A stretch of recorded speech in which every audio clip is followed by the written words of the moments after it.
Pemirsa, 3 orang pekerja proyek mengalami kecelakaan kerja tertimbun longsor di Desa Ungasan, Kuta Selatan pada Jumat 23 Januari 2026. Saat kejadian, 3 orang berada di atas, sementara 5 orang pekerja lainnya berada di bawah. Pekerja yang berada di bawah berhasil menyelamatkan diri, sementara 3 korban lainnya terkena longsor karena senderan tembok tiba-tiba ambruk.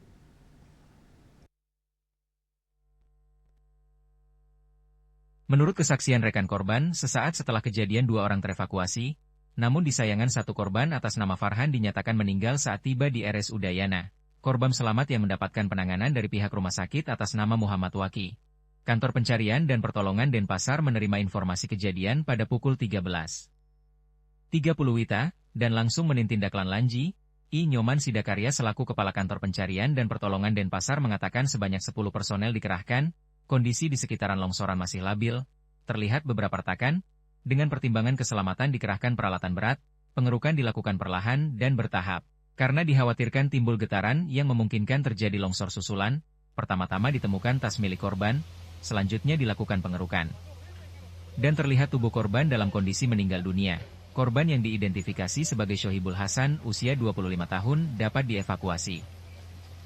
Warga yang terkena tanah longsor dengan kecelakaan kerja yang ada di Ungasan Kabupaten Badung ini, jumlahnya ada 3 orang ya. Telah kita tindak lanjuti terkait dengan laporan tersebut, langsung kami menuju ke lapangan, dan dari TNI Polri maupun potensi-potensi yang terkait yang ada di sini langsung melaksanakan pergerakan dengan menggunakan, kita koordinasi dengan menggunakan eskavator ya dalam pencarian terhadap 3 korban tersebut.